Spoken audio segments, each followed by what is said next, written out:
안녕하세요. 아낌없이 크는 나무 아크나입니다. 오늘은 수도자의 삶에서 지혜를 배울 수 있는 시간을 마련했습니다. 책의 제목은 수도자처럼 생각하기입니다. 저자 제이 셰티는 베스트셀러 작가이자 탁월한 스토리텔러이며 유명 팟캐스트를 운영하는 인플루언서입니다. 소셜미디어의 슈퍼스타가 되기 전 제이 셰티는 승려로서 3년간 인도에서 수행했습니다. 이후 자신이 배운 지혜를 더 널리 전하고자 런던으로 돌아왔고 전 세계에서 가장 인기 있는 사상적 리더가 되었습니다. 그는 승려로 지내며 배웠던 시대를 초월하는 불변의 지혜를 공유하는 것을 자신의 사명으로 여기며 다양한 활동을 펼치고 있습니다. 저자는 실제 인도에서 승려로 지내면서 수도자의 삶에서 배운 영원한 지혜를 매일 수행할 수 있는 실용적인 방법으로 다듬고 놓아주고 성장하고 나누는 세 단계를 안내합니다. 수도자처럼 생각하기의 목표는 자존심, 질투, 욕정, 불안, 분노, 원망, 응어리에서 자유로운 삶입니다. 저자에 따르면 현대인에게 수도자의 마음가짐을 장착하는 것은 가능할 뿐만 아니라 필요한 일이라고 합니다. 행복해지려면 결국 자신의 내면에서 차분함과 고요함, 마음의 평화를 찾아야 합니다. 목적 있는 삶을 위한 11가지 기술. 그 중에서 저는 책 내용 중 우리를 혼돈과 잡념에서 구하고 초연해질 수 있도록 도와주는 마음편을 낭독하겠습니다. 오감하는 생각이 고요해지고 추론하는 지성이 조용히 쉬면 그때 가장 고귀한 길이 시작된다. 비가 왔다. 장마철이 끝난 9월인데도 비가 심하게 쏟아졌다. 나는 아침 명상을 하기 전에 샤워하고 싶은 마음이 간절했다. 나를 비롯한 100여 명의 승려는 뭄바이에서 출발해 이틀간 기차를 타고 인도 남부인 이곳에 어젯밤 도착했다. 우리는 제일 싼 티켓을 끊었고 낯선 사람들과 딱 붙어 잠을 잤다. 화장실이 너무 더러워서 남은 여행 기간 화장실에 가지 않도록 굶기로 했다. 우리는 순례 여행 중이었고 해변과 가까운 창고 같은 건물에 머물렀다. 아침 명상이 끝나면 곧장 수업에 들어갈 것이다. 그러니 샤워를 하려면 지금뿐이었다. 샤워장의 방향을 물어보니 누군가 낮은 관목들 사이로 나 있는 진창길을 알려줬다. 20분 정도 걸어가면 돼요. 그가 말했다. 나는 끈으로 된 슬리퍼를 내려다보았다. 젠장, 샤워장으로 가는 동안 내 발은 지금보다 더러워질 것이다. 그럼 무슨 소용이 있나? 그때 머릿속에서 또 다른 목소리가 들려왔다. 게으름 피우지 마. 아침 명상을 해야지. 가서 샤워해. 나는 고개를 푹 숙이고 길을 걷기 시작했다. 쩍쩍 들러붙는 진창길을 걸으며 미끄러지지 않으려고 조심했다. 발걸음을 뗄 때마다 불쾌했지만 그건 꼭 길의 상태 때문만이 아니라 머릿속에 들리는 첫 번째 목소리가 계속 기운을 빼놓았기 때문이다. 봤지? 샤워장으로 가는 동안에도 더러워지고 돌아오는 길에도 또 더러워질 거야. 두 번째 목소리가 계속 가라고 재촉했다. 잘하고 있어. 네 결심을 존중하라고. 마침내 샤워장에 도착했다. 흰색 샤워부스가 줄지어 있었다. 그중 한 칸의 문을 열고 위를 올려다보았다. 아직도 캄캄한 하늘에서 비가 퍼붓고 있었다. 샤워실은 지붕이 없었다. 1억이야? 나는 안으로 들어서서 굳이 수도꼭지를 돌리지도 않았다. 어차피 찬물에 샤워할 텐데 빗물과 다를 바가 없었다. 샤워부스 안에 서서 대체 여기서 뭘 하고 있나 생각했다. 샤워 같지도 않은 비참한 샤워를 하고 어제의 그 더러운 기차와 이 여행, 이 생활. 나는 런던에 있는 근사한 아파트에서 뽀송뽀송하고 따뜻하게 1년에 5만 파운드를 벌 수 있었다. 훨씬 더 쉽게 살 수 있었다. 하지만 돌아가는 길에 다시 나타난 두 번째 목소리는 방금 내가 한 일의 가치에 대해 새로운 아이디어를 주었다. 빗속에 샤워장을 간 일이 대단한 성취는 아니었다. 육체적 힘이나 용기가 필요한 일도 아니었다. 이 일은 내가 하루아침에 어느 정도의 실망감을 감당할 수 있는지 알려주었다. 샤워장을 다녀온 것으로 내가 더 깨끗해지거나 상쾌해진 것은 아니었지만 이 일은 내게 더 큰 의미를 주었다. 내 결심을 공고하게 해준 것이다. 원숭이 같은 마음.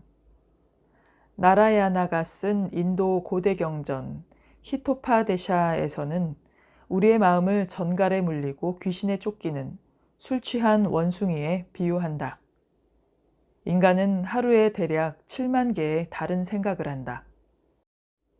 독일의 심리학자이자 신경과학자인 에른스트 페펠은 마음이 현재에 집중할 수 있는 시간은 한 번에 약 3초밖에 안 된다는 사실을 연구로 보여주었다. 그뿐만 아니라 뇌는 빨리 감기와 되감기를 하면서 과거에 내가 겪은 것을 바탕으로 현재의 생각을 채우고 미래를 예측한다. 감정은 어떻게 만들어지는가의 저자 리사 펠드먼 베럿은 어느 팟캐스트에서 이렇게 말했다. 당신의 뇌는 세상의 사건에 반응하고 있는 게 아니라 다음에 무슨 일이 일어날지 끊임없이 추측하며 예측한다. 상응부에서는 생각을 나뭇가지로, 우리의 마음을 원숭이로 보아 종종 원숭이가 이 나무에서 저 나무로 정처 없이 옮겨 다닌다고 설명한다. 그냥 재미있으라고 하는 말처럼 들릴 수 있지만 이는 절대 재미로 하는 얘기가 아니다. 흔히 그 생각이란 두려움, 걱정, 부정적 생각, 스트레스다. 이번 주에 회사에서 무슨 일이 일어날까? 저녁에는 뭘 먹을까? 올해는 휴가비가 충분히 모였나? 5분이 지났는데 데이트 상대가 왜 안 오지? 나는 왜 여기에 있나? 모두 답이 필요한 진짜 질문이 맞지만 우리가 나뭇가지와 나뭇가지, 생각과 생각 사이를 오가는 한 그 어느 질문에도 답이 나오지 않는다. 이게 훈련되지 않은 마음이 만들어내는 정글이다. 법구경은 아마도 부처님의 제자들이 수집했을 것으로 짐작되는 경전 모음집이다. 법구경에서 부처님은 이렇게 말한다. 물대는 사람이 물길을 원하는 곳으로 이끌듯이, 궁수가 화살을 똑바로 만들듯이, 목수가 목재를 깎듯이 현명한 사람은 마음의 모양을 잡는다. 우리가 진정으로 성장하기 위해서는 마음을 이해하는 것이 필요하다. 마음은 모든 경험의 필터이자 판사이고 책임자다. 그러나 내가 샤워장으로 가는 길에 느꼈던 갈등이 보여주듯 마음이 늘 하나인 것만은 아니다. 마음과의 관계를 더 많이 평가하고 이해하고 훈련하고 강화할수록 삶을 헤쳐나가고 어려움을 극복하는 일이 더 쉬워진다. 마음속 전쟁의 주제는 일상의 아주 작은 선택에서 아주 큰 선택까지 다양하다. 하루도 빠짐없이 모든 사람이 매일매일 이 전투를 치른다. 언젠가 스님 한 분이 우리가 고통받는 딜레마와 관련해 늙은 체로키 인디언의 이야기를 들려주었다. 할아버지가 손자에게 말했습니다. 인생의 모든 선택은 내면에 있는 늑대 2마리의 싸움이다. 한 마리는 분노, 질투, 탐욕, 두려움, 거짓말, 불안, 자존심을 담당하고 다른 한 마리는 평화, 사랑, 연민, 친절, 겸손, 긍정적 생각을 담당하지. 둘은 서로 우위를 차지하려고 싸우고 있어. 어느 늑대가 이겨요? 손자가 물었습니다. 네가 밥을 주는 놈이 이긴단다. 할아버지가 대답했습니다. 밥은 어떻게 주는 건가요? 내가 스님에게 물었다. 스님이 말했다. 우리가 읽고 듣는 것으로 밥을 줍니다. 누구와 시간을 보내는지로 밥을 줍니다. 시간을 어디에 쓰는지, 에너지와 관심을 어디에 집중시키는지로 밥을 줍니다. 바가바드 기타에 따르면 마음을 정복한 사람에게 마음은 가장 친한 친구지만 그러지 못한 사람에게는 자신의 마음이 가장 큰 적이다. 머릿속 반대 목소리를 가리키는데 적은 너무 센 표현으로 들릴지도 모른다. 하지만 적이라는 단어의 정의를 보면 맞는 표현임을 알 수 있다.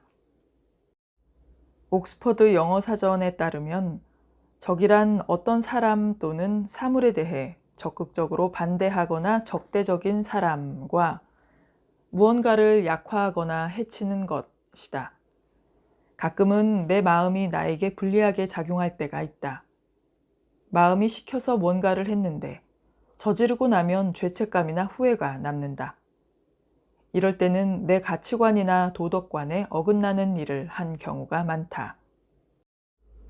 프린스턴 대학교와 워털루 대학교 합동 연구팀은 잘못된 의사결정의 무게가 단순히 은유적인 표현이 아니라는 사실을 보여주었다. 연구팀은 일부 참가자들에게 비윤리적인 일을 저질렀던 때를 기억하게 한 다음 본인의 체중이 몇 킬로그램일 것 같은지 말해보라고 했다. 비윤리적인 행동을 기억하도록 요구받은 참가자들은 중립적인 기억을 떠올리도록 요구받은 참가자들보다 본인의 무게가 더 많이 나갈 거라고 느꼈다. 또 다른 경우를 보면 나는 무언가에 집중하고 싶은데 마음이 나를 내버려 두지 않을 때가 있다. 우리가 뭔가를 미룰 때를 들여다보면 나에게 이로운 일이니까 내가 해야 한다고 느끼는 것, 즉 연구자들이 규범자아라고 부르는 것과 그 순간 당장 내가 하고 싶은 것, 즉 욕구자아가 서로 충돌하고 있다. 그 사업 제안서를 작성해야 하는 건 아는데 스포츠 준준 결승전을 보고 싶어. 승려가 되기 전 내가 좋아하는 일을 하지 못하게 나를 막았던 것은 내 마음이었다. 너무 위험하다는 이유였다. 내 마음은 내가 하루 1리터의 탄산음료와 초콜릿을 먹는 것을 허락했다. 건강해지고 싶었는데 말이다. 내 마음은 나 자신의 성장에 집중하는 대신 타인과 나를 비교하게 했다. 내가 상처를 준 사람들에게 손을 내밀지 못하게 나 자신을 가로막았다. 약하게 보이고 싶지 않았다. 나는 내가 사랑하는 사람들에게 화내는 것을 허용했다. 좋은 사람이 되는 것보다 옳은 사람이 되는 게 나한테 더 중요했다. 에크낫 이스워러는 그가 번역한 법구경의 소개말에 이렇게 썼다. 매일 소용돌이치는 생각 속에서 우리는 삶이 정말로 어떤 것인지에 대해 알을 깨고 나오기 전에 병아리만큼도 알지 못한다.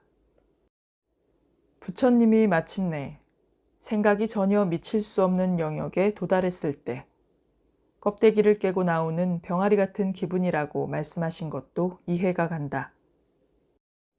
아슈람에서 내가 배운 것 중에 이 위험하고 자기 파괴적인 생각들을 억제하는데 늘 중요한 역할을 해준 말씀이 있다.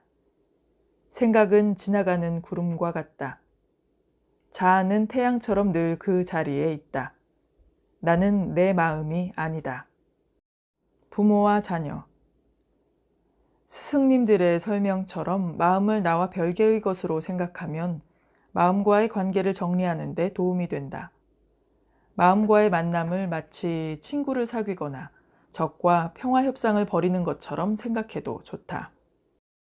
모든 대화가 그렇듯이 마음과의 소통이 얼마나 원활히 이루어지느냐는 마음과 내가 그동안 쌓아온 관계에 달려있다.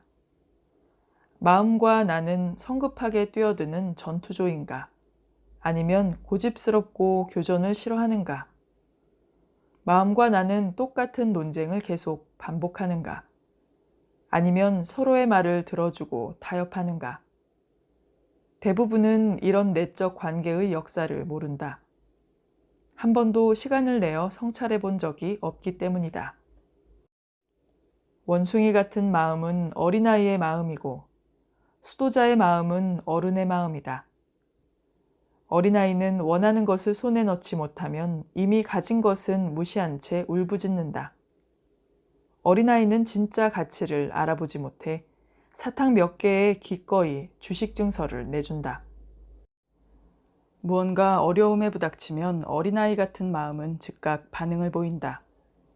모욕받은 느낌에 얼굴을 찌푸리거나 자기를 방어하기 시작한다.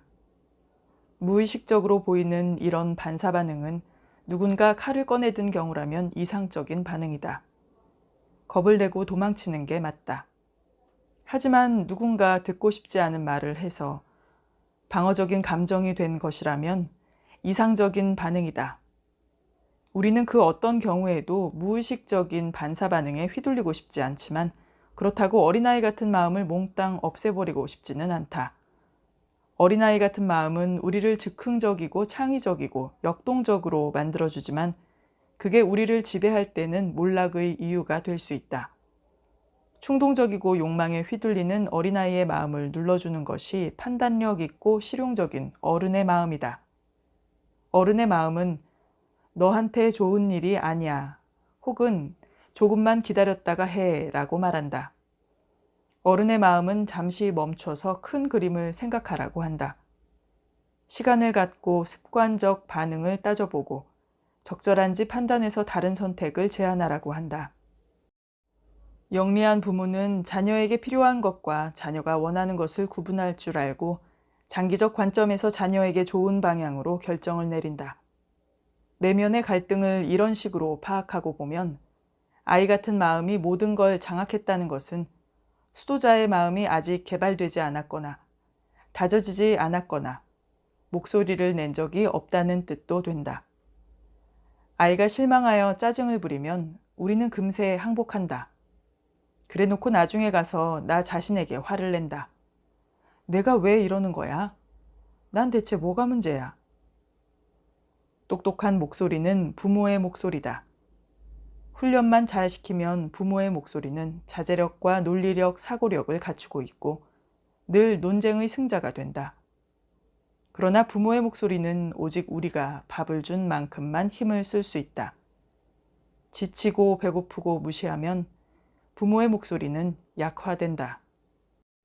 지켜보는 부모가 없으면 어린아이는 쿠키 단지에 손을 뻗으려고 뜨거운 난로 옆 작업대에 올라갔다가 사고를 낸다. 반면에 부모가 너무 빡빡하게 통제하면 아이는 억울한 마음과 원망을 품고 위험을 회피한다. 모든 부모-자식 관계가 그렇듯이 딱 맞는 균형점을 찾는 것은 하나의 도전이다. 이게 바로 마음을 이해하는 첫 번째 단계다. 내 안에 서로 다른 목소리가 있다는 사실을 자각하는 것 말이다. 나에게 들리는 목소리를 구분할 수만 있어도 더 좋은 의사결정을 내리는데 당장 도움이 된다. 마음이라는 마차를 운전하라. 머릿속 여러 목소리를 분류하다 보면 그 갈등 수준에 깜짝 놀랄 수도 있다. 도저히 말이 안 된다. 내 마음은 당연히 나에게 최선인 방향으로 작동해야 하는 거 아니야? 대체 왜 내가 내 길을 방해하겠어? 문제가 복잡해지는 이유는 다른 출처에서 나온 의견의 경중을 따져보기 때문이다. 오감은 지금 이 순간 가장 끌리는 것을 알려준다. 기억은 과거에 겪은 일을 소환한다. 지성은 장기적으로 최선의 선택인 것을 종합하고 평가한다. 부모에서 자녀, 모형 말고도 수도자들의 가르침 중에는 머릿속에서 경쟁하는 여러 목소리에 대한 비유가 하나 더 있다. 우파니샤드를 보면 마음의 작용을 5마리의 말이 끄는 마차에 비유한다. 이 비유에서 마차는 몸이고 말은 오감이며 곱비가 마음, 마부는 지성이다. 이 설명이 더 복잡할 것이다. 하지만 참고 들어보기 바란다. 훈련이 되지 않은 상태라면 마부, 지성은 일을 안 하고 잠이 들어버린다. 그래서 말들, 오감이 곱비, 마음의 주인이 되어 몸을 아무데나 내키는 대로 끌고 다닌다. 마차의 주인이 된 말들은 주변에 있는 것들에 반응한다. 맛있어 보이는 풀밭이 있으면 그쪽으로 방향을 꺾는다. 깜짝 놀랄 일이 있으면 잔뜩 겁을 먹는다. 마찬가지로 우리의 오감도 그때그때 나타나는 음식, 돈, 섹스, 권력, 영향력 등등에 의해 활성화된다. 말들이 주인이면 마차는 일시적 쾌락과 순간적 만족을 따라 휙휙 길을 벗어난다. 훈련된 상태라면 마부, 지성은 깨어있고 자각하고 정신을 바짝 차리고 있어서 말들이 이끄는 것을 허용하지 않는다. 마부는 마음이라는 고삐를 이용해 올바른 길을 따라 조심스럽게 마차를 문다. 오감을 극복하라. 제멋대로인 5마리의 말을 생각해보라. 게으른 마부가 탄 마차의 메인체로 못 참겠다는 듯이 코를 힝힝거리며 머리를 흔들어대고 있다. 이것이 오감을 나타낸다는 사실을 기억하라. 오감은 늘 우리가 외부와 접촉하는 최접점에 있다. 감각은 우리에게 욕망과 집착을 불러일으키고 충동과 열정, 쾌락이 있는 쪽으로 우리를 잡아끌고 마음을 불안정하게 만든다. 수도자들은 마음을 진정시키기 위해 감각을 진정시킨다. 페마 초드론의 말처럼 당신은 하늘이다. 다른 모든 것은 그저 날씨에 불과하다. 소림사 승려들은 우리가 마음을 어떻게 훈련하면 감각을 억누를 수 있는지 보여주는 훌륭한 예이다. 중국의 소림사는 1500년 이상의 역사를 거슬러 올라가는 곳으로 소림사 승려들은 불가능한 것을 자주 보여준다. 칼날 위에서 균형을 잡고 머리로 벽돌을 깨고 못과 칼로 된 침대에 눕기도 한다. 눈에 띄는 노력이나 부상 없이 말이다. 마술처럼 보이지만 사실 소림사 승려들은 엄격한 육체적, 정신적 방법론을 통해 자신의 한계를 밀어붙인다. 아이들은 3살 때부터 소림사에서 공부를 시작하기도 한다. 아이들은 훈련과 명상으로 긴 시간을 보낸다. 소림사 승려들은 여러 가지 호흡법과 고대의 치유기술인 기공을 통해 초인간적 힘을 내고 공격에서 부상에 이르기까지 불편한 상황을 견딜 수 있는 능력을 키운다. 그들은 내면의 차분함을 키워 정신적, 물리적, 감정적 스트레스를 물리친다. 믿기지 않는 감각 제어를 보여주는 모범 사례는 소림사 승려들만이 아니다. 연구자들은 여러 집단의 수도자들과 함께 명상을 한 번도 해보지 않은 사람들을 대상으로 팔목에 열 자극기를 채웠다. 열판은 천천히 뜨거워지다가 최대 온도에서 10초간 지속된 후 열을 식혔다.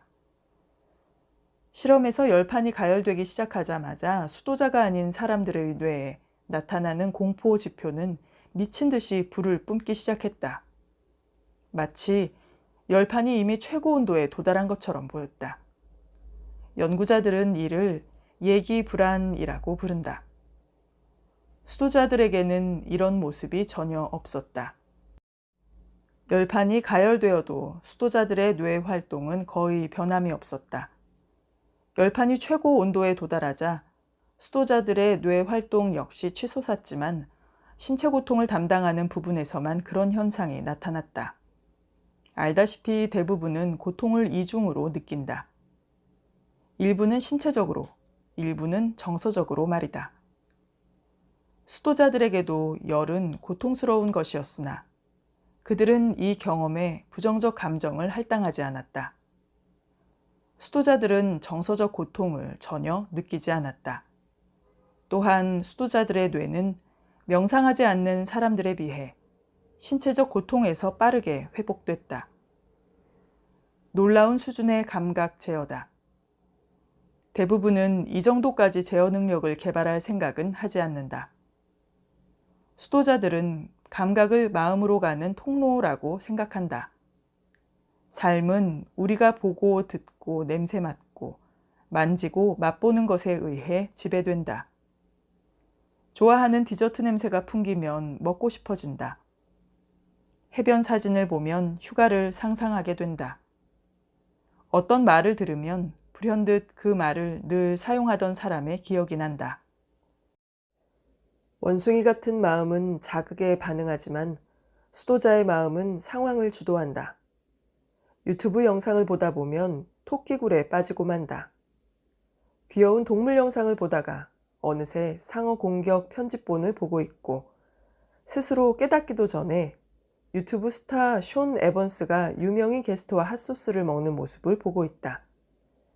감각은 신중하지 못해서 어느새 내 마음을 내가 바라는 곳이 아닌 딴 곳으로 옮겨놓는다. 감각을 괜히 자극하지 마라. 실패할 게 뻔한 길을 가지 마라. 수도자는 스트립 클럽에서 시간을 보내지 않는다. 수도자는 자극에 반응하는 마음의 성향을 최소로 줄이려고 한다. 제일 쉬운 길은 지성이 선제적으로 감각을 자극에서 먼 곳으로 데려가는 것이다. 마음이 자극에 반응하는 것을 조종하기는 힘들기 때문이다. 말들의 눈에 먹음직스럽게 보일 풀밭을 지날 때 마부가 그렇게 하는 것처럼 언제 내가 취약해질지를 알고 고삐를 바싹 죄는 것은 지성에 달렸다. 감각에 입력되는 것은 무엇이든 감정을 불러일으킬 수 있다. 무언가 유혹적이거나 화를 부르거나 슬픈 일이 떠오르게 하는 자극은 거친 말들이 마부가 선택한 길을 벗어나고 싶게 만든다. 소셜미디어는 우리가 다른 데에 쓰고 싶은 시간을 뺏어가 버릴지도 모른다. 사진 한 장에 죽은 친구가 생각날 수도 있다. 슬퍼할 시간이 없을 때 말이다. 이별한 애인의 티셔츠 한 장에 가슴이 다시 무너져 내릴 수도 있다. 합리적인 범위 내에서는 원치 않는 자극을 불러일으킬 수 있는 물건들은 집에서 치울 것을 추천한다. 마음에서도 그것들을 치우는 내 모습을 떠올려 보라. 원치 않는 정신적 자극을 받았을 때도 똑같이 할 수 있다. 부모님에게 듣던 말이라든가 과거에 듣던 음악 같은 것 말이다. 그런 정신적 자극도 물건을 치울 때와 똑같이 내 인생에서 지우는 모습을 떠올려 보라. 정신적, 물질적 자극을 치우면 다시는 그것들에 굴복하지 않아도 된다. 당연히 모든 감각과 자극을 없애버리는 것은 불가능하고 우리가 원하지도 않을 것이다. 우리의 목표는 마음을 침묵시키는 것도 심지어 잠잠하게 만드는 것도 아니다. 우리가 원하는 것은 생각의 의미를 파악하는 것이다. 그래야 놓아줄 수 있다. 내 마음과의 관계를 강화하는 동안에는 보고 듣고 읽고 흡수하는 것을 조정함으로써 자극적인 장소나 사람을 피하는 것도 하나의 방법이다. 수도자의 시각에서 보면 가장 큰 능력은 자제력이다. 그래야 내 마음과 에너지를 훈련하고 다름아에 집중할 수 있다. 이상적으로 보자면 우리가 똑같은 균형 감각과 평정심을 가진다면 아무리 힘들고 어려워 보이는 일 혹은 재미나게 보이는 일도 고통에 지나치게 기죽거나 즐거움에 지나치게 흥분하는 일 없이 잘 헤쳐나갈 수 있다. 평소 우리의 뇌는 반복적으로 입력되는 것들의 볼륨을 줄여버린다. 마음을 훈련하면 주의력을 분산시키는 것들과 관계없이 원하는 것에 집중하는 능력을 키울 수 있다. 명상은 감각에 입력되는 것들을 통제하게 해주는 중요한 도구다. 하지만 어린아이 마음과 어른 마음 사이의 관계를 튼튼히 하는 것으로도 마음을 훈련할 수 있다. 고집스러운 무의식. 마음에는 우리가 의식적으로 선택한 적이 없는 본능적 패턴이 있다. 예를 들어 휴대전화로 매일 아침 같은 시간에 울리게 알람을 설정했다고 치자. 평일에는 아주 훌륭한 시스템이지만 휴일에도 알람은 여전히 울릴 것이다.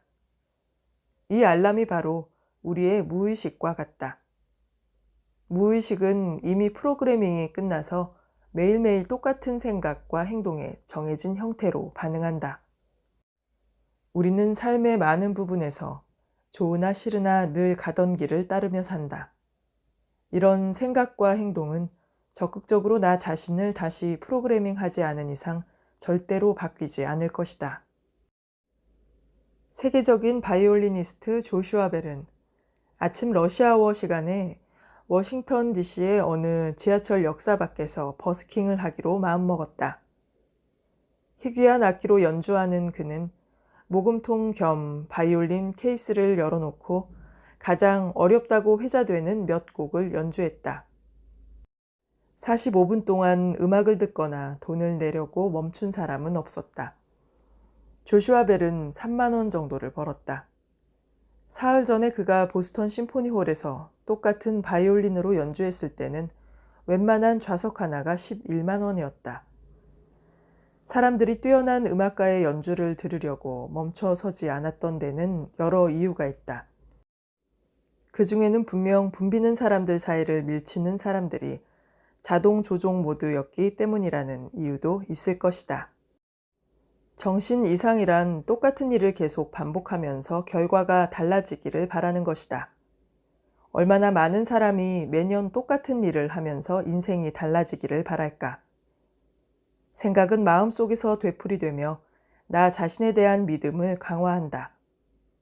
이를 편집해야 할 의식은 깨어있지 않다. 머릿속에서 울리는 나레이션은 연애, 돈, 나에 대한 느낌, 내가 해야 할 행동에 대한 나 자신의 믿음에 갇혀 있다. 누군가 오늘 좋아 보인다 라고 말했을 때 무의식적으로 그렇지 않아, 그냥 저 사람이 친절하니까 하는 말이지 라고 반응한 경험이 누구나 있을 것이다. 누군가 너는 충분히 자격이 있어 라고 말해도 당신은 속으로 아니야, 또 해낼 자신이 없어 라고 말할 것이다. 이런 습관적 반응은 하루에도 수없이 쏟아진다. 변화의 시작은 당신 머릿속에 있는 말이다. 우리는 내 생각을 듣고 조율하고 선택하고 바꾸는 작업을 해볼 것이다. 의식적인 마음에 투자하라. 나는 내 마음이 아닌 것과 마찬가지로 내 생각도 아니다. 내가 나 자신에게 나는 사랑받을 자격이 없어 혹은 내 인생은 형편이 없어 라고 말한다고 해서 그게 사실이 되는 것은 아니다. 그러나 자멸적인 생각은 뜯어고치기가 쉽지 않다. 직업이 무엇이든 누구나 고통받고 가슴이 찢어지고 도전에 맞서야 했던 역사가 있다. 어떤 일을 다 겪어내고 그게 안전한 과거가 되었다고 해서 그 일이 끝난 것은 아니다. 오히려 다른 형태, 종종 자멸적인 생각의 형태로 그 일은 끈질기게 이어질 수 있다. 내가 뭘 바꿔야 하는지 교훈을 얻을 때까지는 말이다. 부모와의 관계를 치유하지 못했다면 해결되지 않은 그 부분을 똑같이 보여주는 배우자에게 계속 흠을 잡을 것이다. 일부러 마음가짐을 바꾸지 않는다면 이미 겪은 그 고통을 되풀이하고 재생산하게 마련이다. 멍청한 소리처럼 들릴지 몰라도 머릿속에 있는 그 목소리를 다른 목소리로 덮는 최고의 방법은 그 목소리에 말을 거는 거다. 글자 그대로 말이다. 당신 자신에게 매일 말을 걸어라. 당신 이름을 사용해서 얼마든지 자신에게 말을 걸어보라. 장소만 괜찮다면 큰 소리로 자신에게 말을 걸어보라. 소리에는 힘이 있어서 내 이름을 부르면 나 자신의 주의를 집중시킬 수 있다. 마음이 너는 못해 라고 말했다면 스스로에게 너는 할 수 있어. 너는 그럴 능력이 돼. 너는 그럴 시간도 있어. 라고 말하는 것으로 답하라. 나 자신에게 프로젝트나 과제에 대해 끝까지 얘기해주면 집중력이 높아진다. 그렇게 하는 사람은 더 효율적으로 일한다. 1년의 조사에서 연구자들은 자원자들에게 여러 장의 사진을 보여주고 사진에 나온 특정 물건의 위치를 찾게 했다. 참가자의 절반은 혼잣말로 물건의 이름을 큰 소리로 계속 부르면서 찾게 하고 나머지 절반은 말을 하지 않게 했다. 물건의 이름을 반복적으로 불렀던 참가자들이 침묵했던 참가자들보다 눈에 띄게 빨리 물건을 찾아냈다. 연구진은 혼잣말을 하는 것이 기억력을 높일 뿐만 아니라 집중하는 데도 도움을 준다고 결론을 내렸다. 심리학자 린다 세퍼딘. 그는 자기 자신과 대화를 하는 것이 생각을 정리하고 중요한 일에 집중하고 어떤 의사결정이든 지금 고민 중인 사안에 대해 마음을 굳히는 데 도움이 된다라고 했다. 새로운 시각을 발견해서 마음을 생산적인 방향으로 옮길 수 있는 몇 가지 방법을 생각해 보자. 프레임을 새로 짜라. 당신도 보통의 인간과 비슷하다면 지성은 당신의 마음에 일이 잘못될 방향에 대해 열성적으로 떠들어대고 일이 잘 될 방향에 대해서는 주로 침묵한다. 대체 어느 부모가 그런 식으로 아이를 키울까? 아무것도 좋아지지 않을 거야. 아무도 나를 이해하지 못해. 나는 충분히 훌륭하지 않아. 나는 충분히 매력적이지 않아. 나는 충분히 똑똑하지 않아. 우리는 내 안의 최악의 모습을 찾아다니며 절대로 바뀌지 않을 거라고 자신에게 말한다. 이는 기운을 북돋는 접근 방식이 아니다. 행복에 이르는 길은 3가지가 있는데 그 중심에는 지식이 있다. 그 3가지는 바로 학습, 발전, 성취다. 성장하고 있을 때면 우리는 항상 행복한 기분이 들고 물질적 갈망에서 자유로워지는 것을 느낀다. 만족하지 못하거나 스스로를 비난하고 있거나 절망적인 기분이 들더라도 주춤하지 마라. 내가 어떤 점에서 발전하고 있는지 찾아라.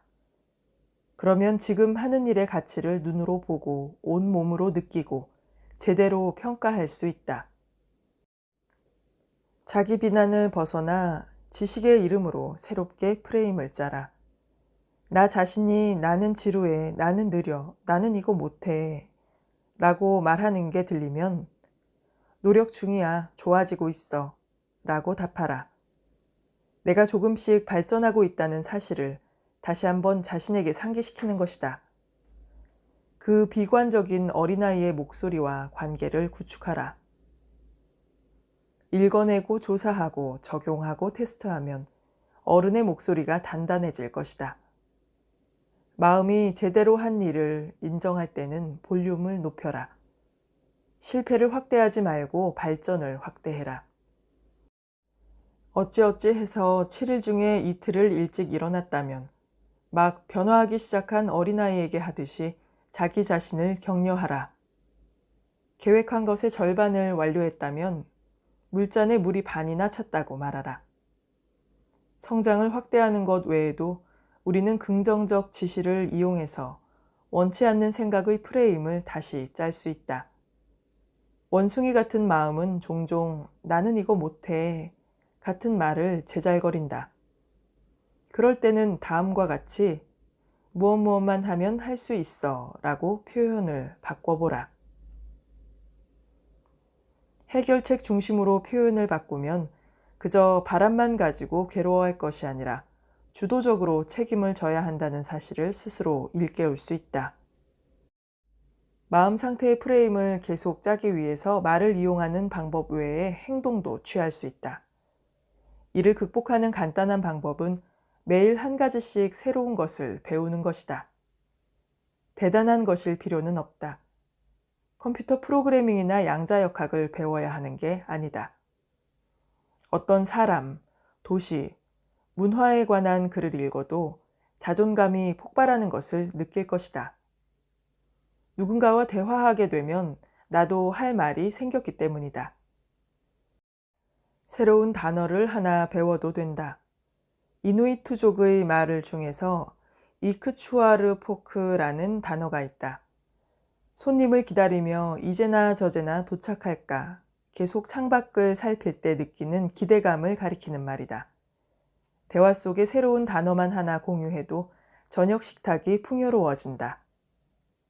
우리가 겪는 많은 좌절감을 축복으로 볼 수도 있다. 그 좌절감들이 우리의 성장과 발전을 재촉하기 때문이다. 부정적인 생각이나 환경을 하나로 쭉 이어진 스펙트럼 위에 놓고 보라. 속도를 늦춰라. 프레임을 새로 짤 때 글로 써보면 효율을 높일 수 있다. 원숭이 한 마리가 이 나뭇가지에서 저 나뭇가지로 정신없이 옮겨 다니는 것을 상상해보라. 원숭이의 이목을 사로잡아 집중하게 만들려면 노력이 필요하다. 마음이 불안하고 두근두근하면 서로 같은 생각을 반복하고 비생산적인 생각을 하고 있으면 정지 버튼을 눌러야 할 것 같은 기분이 들면 15분간 시간을 내서 마음에 들어오는 모든 생각을 글로 적어보라. 어느 연구에서 대학생들에게 하루 15분씩 나흘 동안 본인 인생의 가장 상처가 되는 경험에 대해 가장 깊은 곳에 있는 생각과 감정을 글로 쓰도록 했다. 학생들은 이 경험이 귀중했다고 말했을 뿐 아니라 98%의 학생들이 다시 해보고 싶다고 했다. 학생들은 글로 쓰는 것을 즐기기만 한 것이 아니라 이 경험을 통해 건강이 개선되었다. 상처가 된 경험을 글로 썼던 학생들은 이 연구 이후에 교내 병원 방문 횟수가 줄었다. 연구진은 학생들이 최악의 경험을 앞뒤가 있는 한 편의 내러티브로 만든 점이 이 글쓰기의 이점 중 하나라고 결론 내렸다. 그 순간과 거리를 두면 그 경험을 객관적으로 볼 수 있고 해피엔딩을 그려볼 수도 있기 때문이다. 작가 크리스타 맥그레이는 비행기를 타는 게 너무나 무서웠다. 그녀는 두 주먹을 꽉 쥐고 참아보려 했다. 논리적으로 생각해보기도 했다. 술을 몇 잔 마셔보기까지 했다. 그러나 비행기를 탈 일이 생길 때마다 맥그레이는 비행기가 추락해서 불타면 아이들의 인생은 어떻게 될까 몇 주부터 상상했다. 그녀는 객관적 시각을 얻기 위한 노력의 하나로 이 두려움에 대해 블로그를 쓰기 시작했다. 그리고 그때 깨달았다.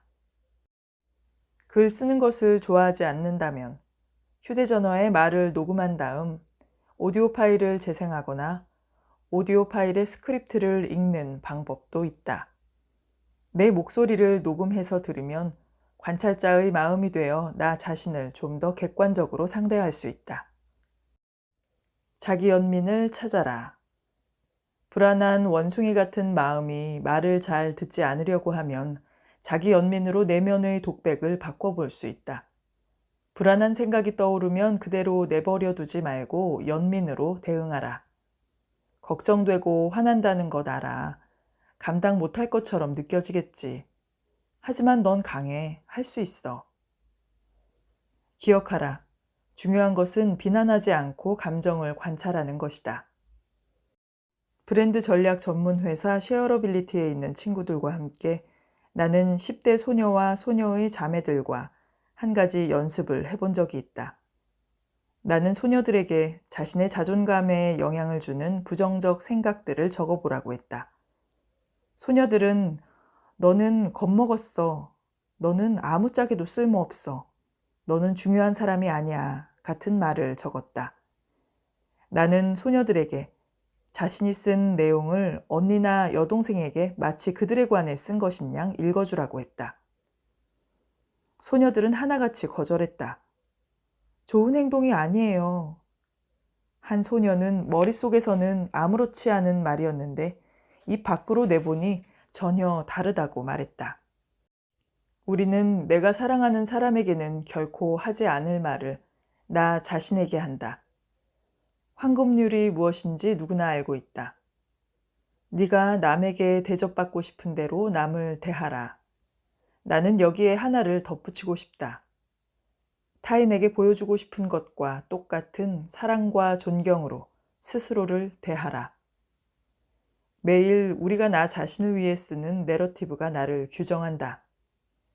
당신의 내러티브는 기쁨, 끈기, 사랑, 친절의 이야기인가? 아니면 죄책감과 책망, 쓰라림, 실패의 이야기인가? 당신이 가지고 살고 싶은 감정과 기분에 맞는 새로운 어휘를 찾아내라. 당신 자신과 사랑으로 이야기하라. 현재에 집중하라. 원숭이 같은 마음이 과거에 머물러 있거나 미래만 보고 있다면 무슨 말을 해야 할지 알기 어려울 수도 있다. 리처드 로 신부님은 말했다. 모든 영적인 가르침은 어떻게 하면 현재에 집중할 수 있느냐에 관한 것이다.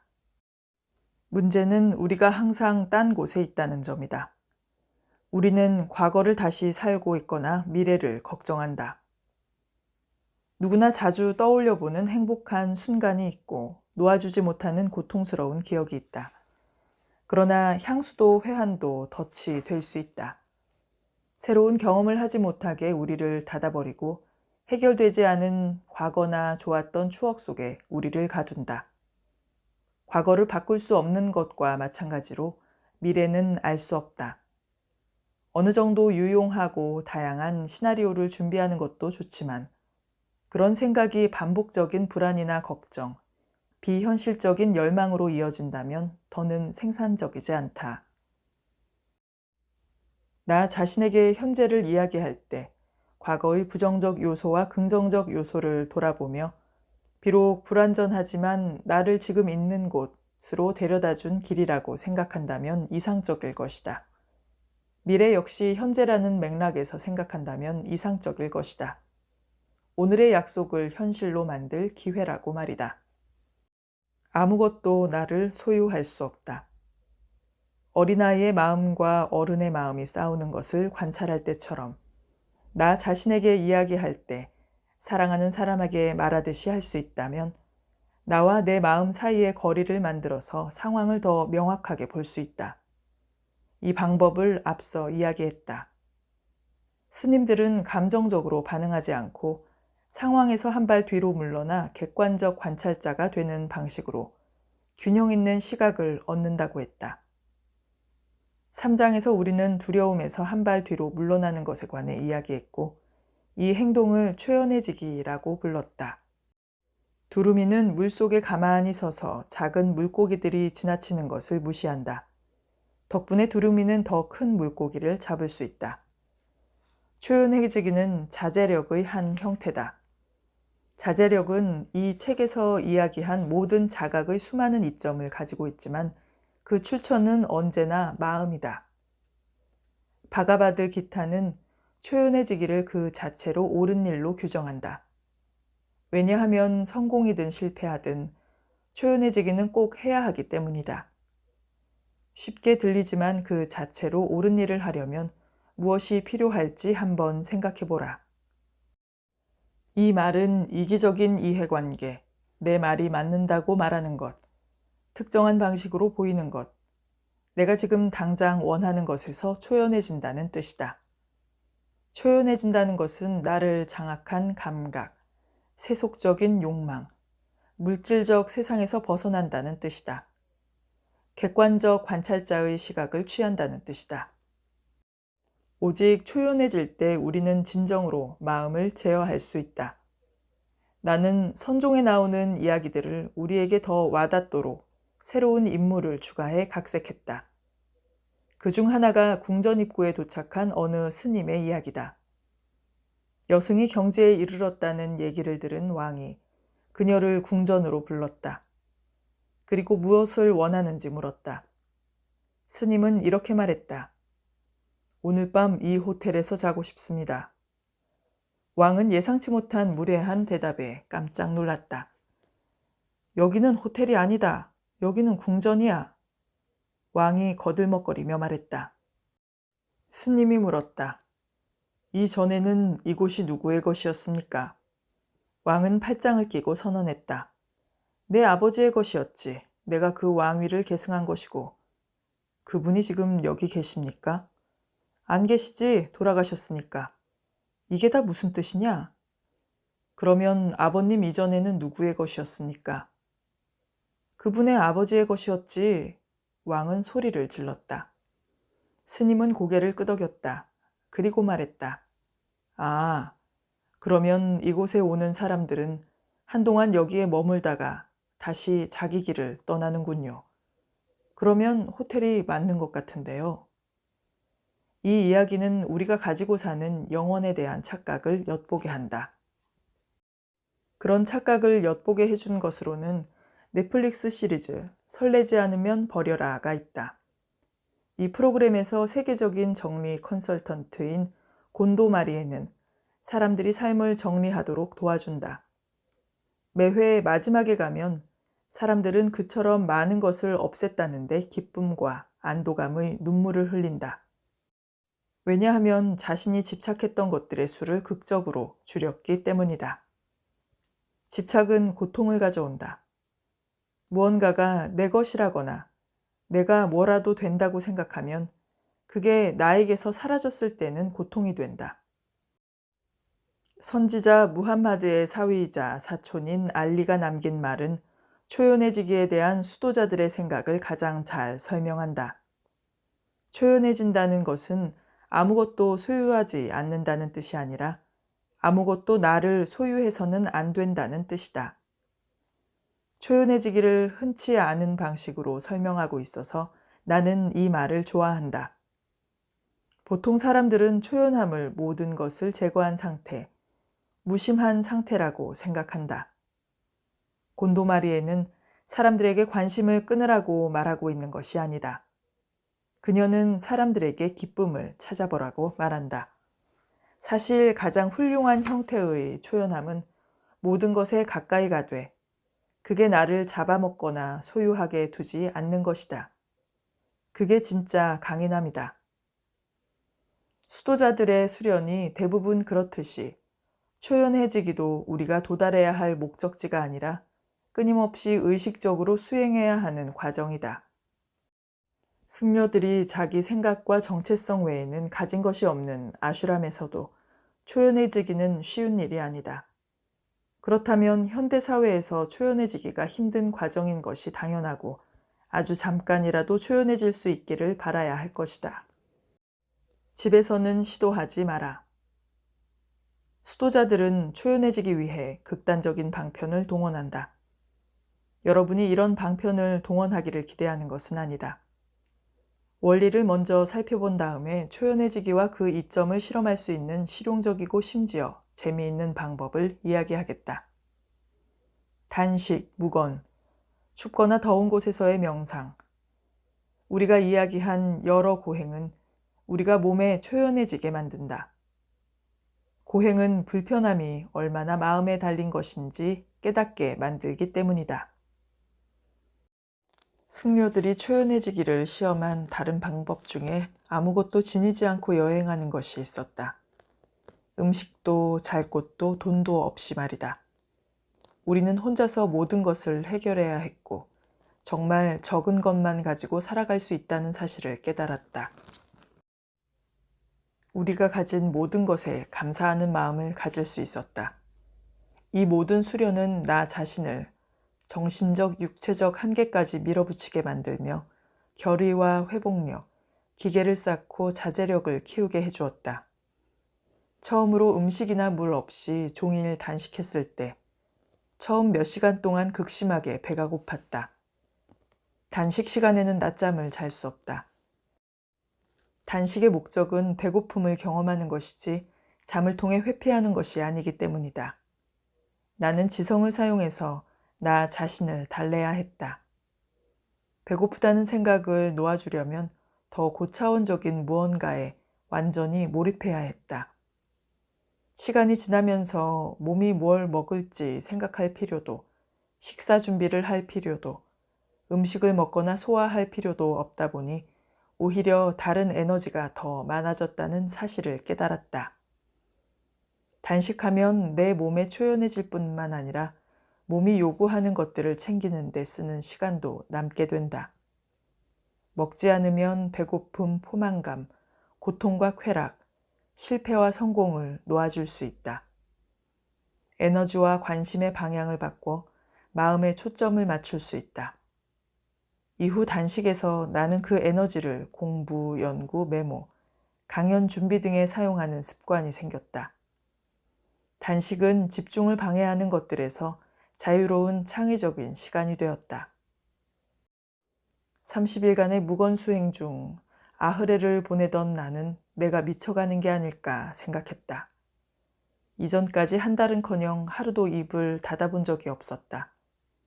이제 나와 같은 시기에 아슈람에 들어온 다른 스님들과 일주일 이상 말을 하지도 무언가를 보지도 소리를 듣지도 그 어떤 방식의 소통도 하지 않았다. 나는 말이 많은 편이었다. 남의 경험을 듣는 것도 좋아하고 공유하는 것도 좋아했다. 침묵 속에서 내 마음은 곱비 풀린 망아지 같았다. 머릿속으로 다음과 같은 생각들이 줄줄이 떠올랐다. 한동안 듣지 않았던 랩의 가사, 승려 학교에서 내가 읽고 배워야 할 모든 것, 대체 남들은 이걸 어떻게 견디나, 언젠가 옛날 여자친구와 나누었던 별 의미 없는 대화, 며칠이 지나야 입을 뗄 수 있는지 세고 있는 승려가 되는 대신 취직을 했더라면 지금 이 순간 나는 뭘 하고 있을까? 모두 채 10분도 안 되는 시간 동안 떠올랐던 생각들이다. 한 달 동안 지속된 무건수행의 출구는 없다. 나는 내면으로 파고드는 수밖에 없었다. 내 안에 원숭이 같은 마음과 대면하고 대화를 시작해야 했다. 나는 이렇게 물어보았다. 내가 왜 대화를 해야 하지? 왜 그냥 내 생각 속에 있으면 안 되지? 다른 어디서도 얻을 수 없는, 하지만 침묵 속에서 얻을 수 있는 게 뭐지? 마음이 정처 없이 헤매면 다시 내 질문으로 돌아갔다. 처음 깨달은 것은 침묵과 정적이 있으면 익숙한 루틴 속에서도 소소하게 새로운 것들을 발견하게 된다는 사실이었다. 차츰 더 많은 것들을 알게 되었다. 말을 통해서가 아니라 경험을 통해서였다. 나는 내가 온몸 구석구석을 느낄 수 있다는 것을 깨달았다. 피부에 닿는 공기도 느껴지고 숨이 온 몸을 도는 것도 느껴졌다. 마음이 비워졌다. 시간이 지나자 다른 질문이 떠올랐다. 나는 대화에 참여하고 싶었다.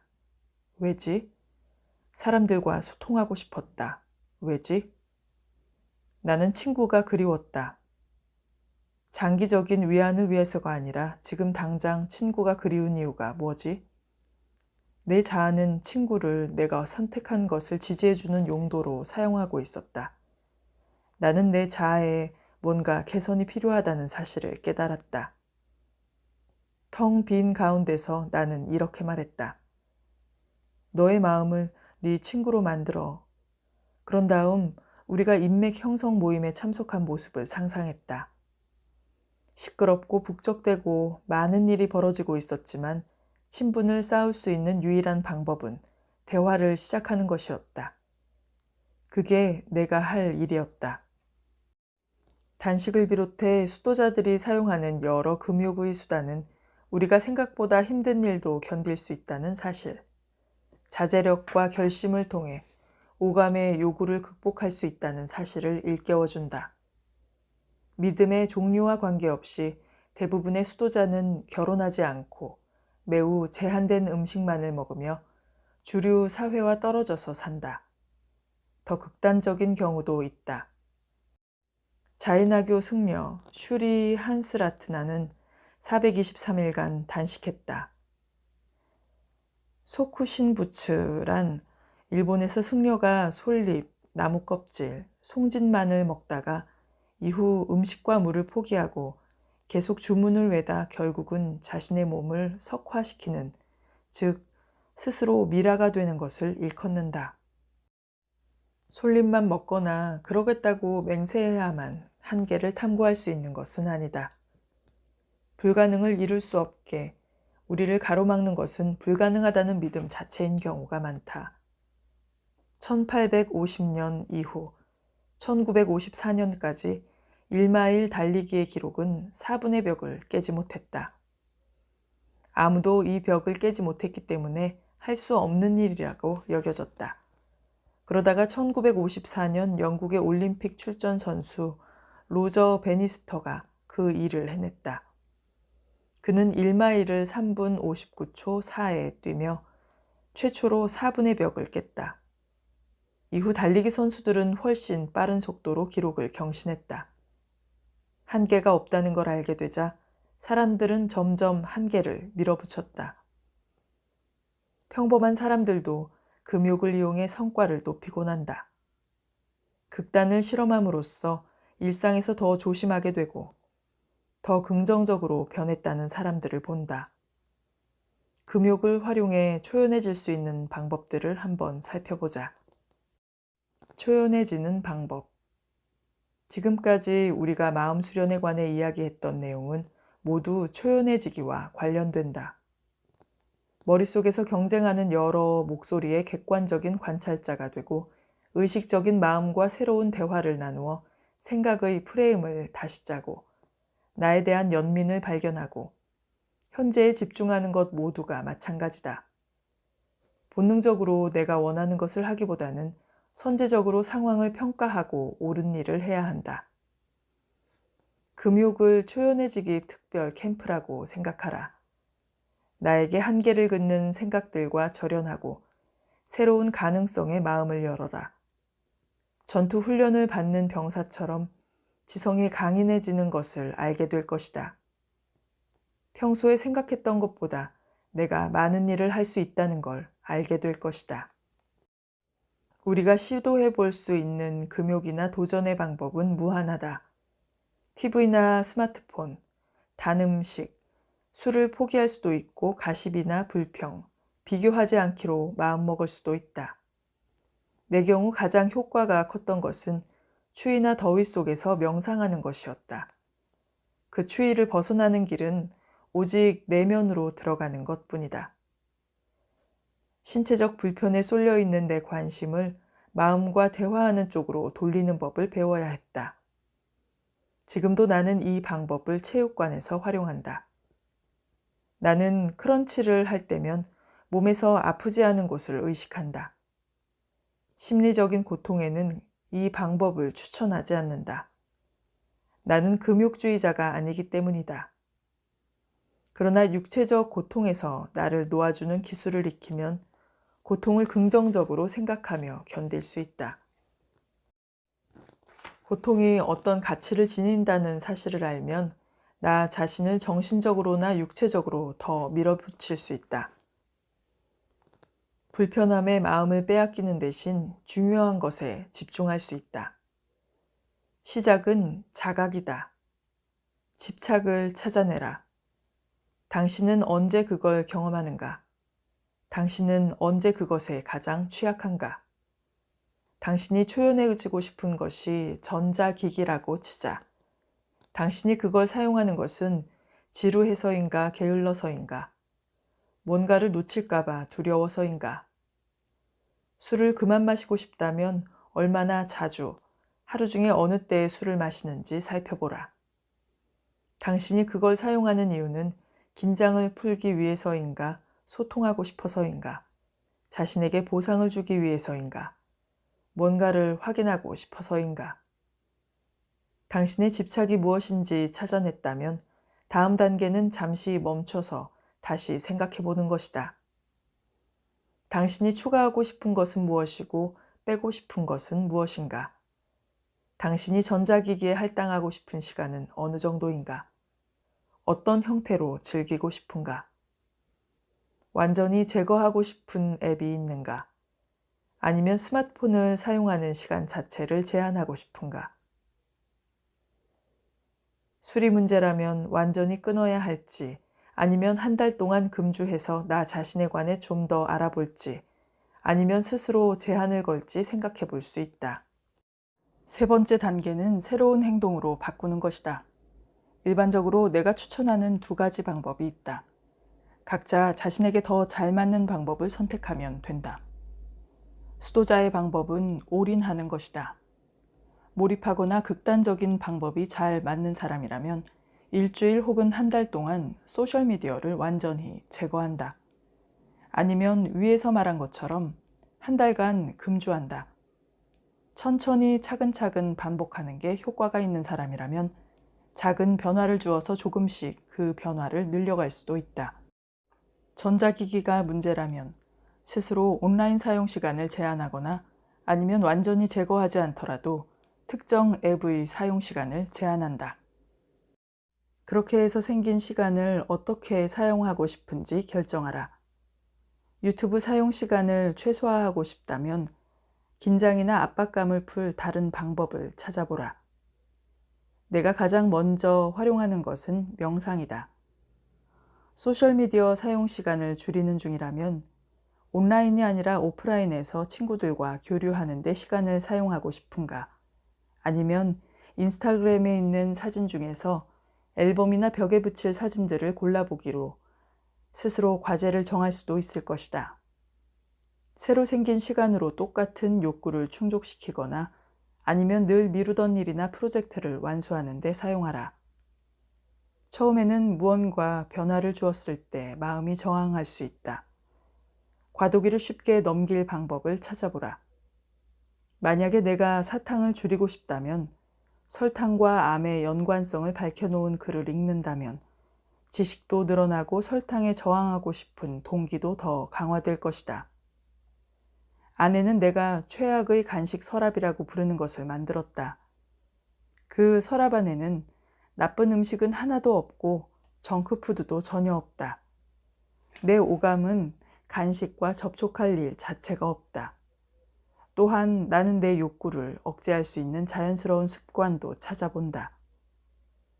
나는 내가 체육관에 다녀오면 설탕을 덜 먹는다는 사실을 발견했다. 내 경우에는 체육관에 가는 게 마부의 잠을 깨우는 셈이다. 에너지를 높이고 기분을 좋게 하려고 설탕을 찾는다는 사실을 깨달은 나는 비슷한 효과가 있는 더 건강한 방법을 모색한다. 처음에 강렬한 욕구가 잦아들면 초연해지기의 이점을 몸으로 느낄 것이다. 모든 게 더 또렷이 보이고 균형 감각이 생길 것이다. 원숭이 같은 마음을 더 잘 조절할 뿐만 아니라 조절할 수 없는 것들을 조절하려고 시도하지 않을 것이다. 마음이 잠잠해질 테고 두려움이나 자존심, 질투, 탐욕이 없이 의사결정을 내릴 것이다. 자신감이 생기고 착각에서 자유로워질 것이다. 여전히 삶은 완벽하지 않겠지만 그 사실을 있는 그대로 받아들이고 발전할 수 있는 명확한 길을 볼 것이다. 마음 간수.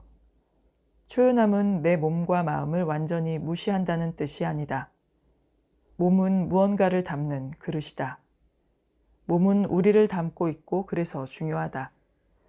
우리는 몸을 잘 지키고 잘 먹이고 건강하게 유지해야 한다. 하지만 그릇은 용기에 불과하다. 진짜 가치가 있는 것은 그 그릇에 담긴 내용물이다. 앞서 이야기했듯이 마음은 지성의 조절과 제약에 대해 균형을 잡아주는 평행추 역할을 한다.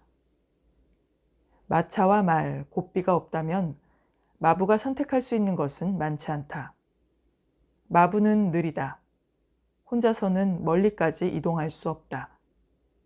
가는 길에 지친 여행자를 태워서 도와줄 수도 없다. 내 머릿속에 울리는 목소리나 그것을 담고 있는 몸을 완전히 제거하는 것은 우리가 원하는 사항이 아니다. 우리는 그저 그것들을 옳은 방향을 이끌고 싶을 뿐이다. 그렇다면 마부는 끝없이 일해야 한다. 아침에 일어나면 피곤하고 입냄새도 난다. 우리는 매일 아침 양치와 샤워를 해야 한다는 사실을 있는 그대로 받아들인다. 씻어야 한다고 해서 내가 나를 비난하는 일은 없다. 배가 고플 때 이렇게 말하는 사람은 없다. 세상에, 난 최악이야. 어떻게 또 배가 고플 수가 있어? 그런 인내심과 이해심을 동기부여가 저하되거나 집중력이 흐트러지거나 불안하거나 혼란스럽거나 마부가 약해졌을 때도 발휘해야 한다. 마부를 깨우는 것은 샤워하거나 밥을 먹는 것처럼 매일 해야 하는 일이다. 세상에서 가장 행복한 사람 마티유 리카르는 우리가 내면의 평화를 하나의 기술처럼 개발해야 한다고 했다. 그는 나에게 이렇게 설명했다. 슬픔이나 부정적 생각을 곱씹으면 슬픔과 부정적 생각이 강화됩니다. 반면에 연민과 기쁨, 내면의 평화를 개발하면 일종의 회복력이 강화되어서 삶을 자신 있게 마주할 수 있지요. 어떻게 해야 그런 기술을 개발할 수 있냐고 물었더니 그는 이렇게 말했다. 뇌를 훈련해야 합니다. 바깥 세상을 행복이나 비참함으로 번역하는 건 결국 내 마음이니까요. 좋은 소식은 마음의 주파수를 맞추는 연습은 하면 할수록 노력이 덜 든다는 점이다. 운동을 규칙적으로 했을 때 근육이 튼튼해지는 것처럼 이 기술도 점점 더 튼튼하고 안정적으로 바뀐다. 우리가 매일 내 생각을 정화하고 도움이 되지 않는 생각은 부드럽게 방향을 바꾸어준다면 마음은 순수하고 차분해지고 성장을 위한 준비를 마칠 것이다. 새로운 난관이 나타나도 그 난관이 감당할 수 없는 수준으로 커지기 전에 대처할 수 있을 것이다.